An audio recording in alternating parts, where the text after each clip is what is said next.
Hi all, myself D. Srinivas, Assistant Professor, Department of Electrical and Electronics Engineering, KG Reddy College of Engineering and Technology. So in our today's lecture, we are going to discuss about steady state speed equation of separately excited DC motor. So before going to know about that one, already we have studied the electrical machines one in our previous semesters. Like if we take electrical machines one subject, in that already we have studied about DC machines. In a DC machine, there we have already discussed about the speed control methods of DC machine. So in that speed control methods of DC machine, mainly we have two speed control methods. One is flux control method, another one is armature control method.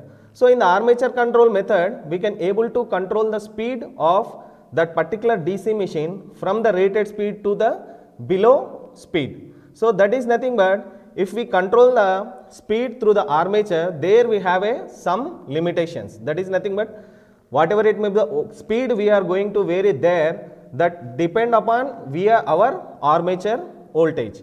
So there if you want to change the armature voltage, consequently we need to go with the resistance control. So the speed can be limited up to the resistance value.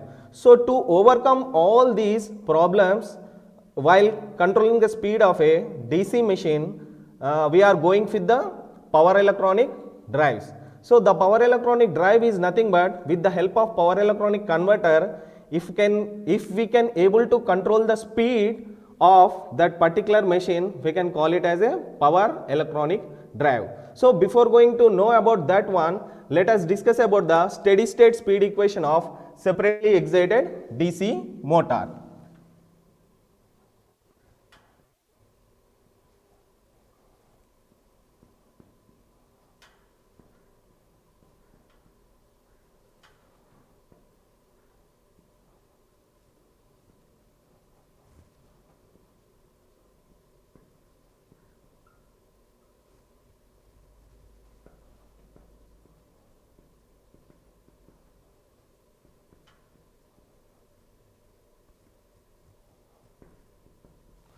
So the steady state speed equation of separately excited DC motor.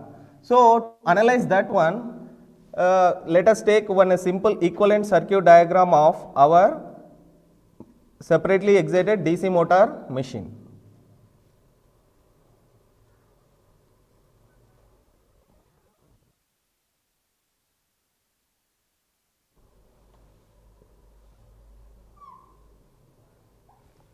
Okay, this is the terminal voltage V which we can apply through the motor terminals, and this one is the armature current IA, and this one is the armature resistance RA, and this one is the inductance LA, and this is the back EMF which will flow in the armature terminals of excited. So from this equation, if we write a separately excited DC motor voltage equation here, from this equation if we apply the KVL in this particular circuit, we will get V is equals to IA RA plus L dIA by dt plus back EMF EB. Now from this equation if we observe here, the L dIA by dt is the very less value due to the leakage flux present in the armature winding. So we can neglect this L into dIA by dt. Now if you write the finalized voltage equation, V equal to EB plus IA RA. Now let us assume this is equation 1. Now from this equation I can write back EMF EB equal to V minus IA RA. Now I will take this as equation 2. So finally the terminal voltage equation V equal to EB plus IARA, from this equation equal to V minus IARA. Now from the basics of separately excited DC motor, just remind the basics DC motor. So here EB is there and back EMF EB and armature current IA and armature resistance RA. Here V is the terminal voltage. Now just remind yourself what is the back EMF equation of your DC motor. Just remind yourself, later on we will continue our discussion. Just remind the back EMF equation of separately excited DC motor EB.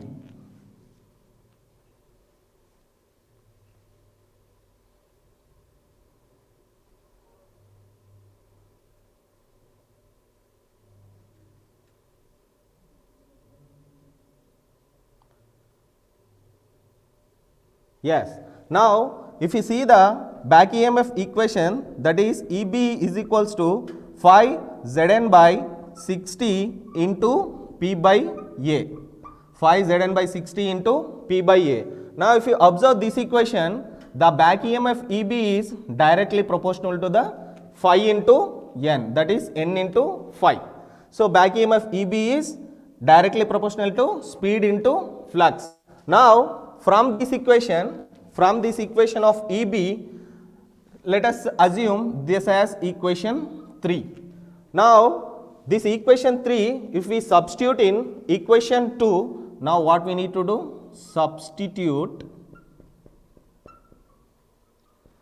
3 in 2.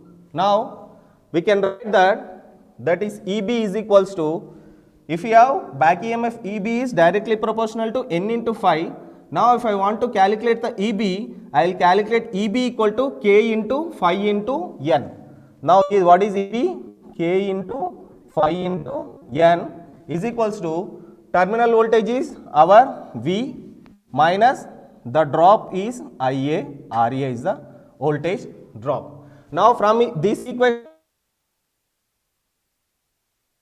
then that is now V minus IA into RA by K into phi.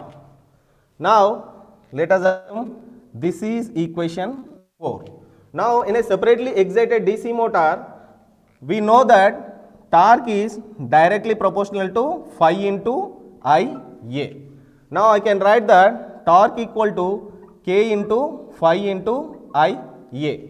Now, from this equation, what is the IA is equals to torque by K into phi. Now, we will assume this is as equation 5. Now, by substituting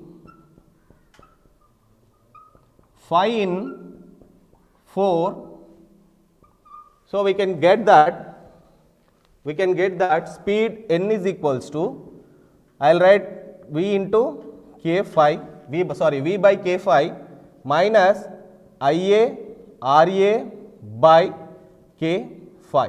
Now, in place of IA, I will write torque by K phi. Now, speed N is equals to V by K phi minus RA into K phi is there.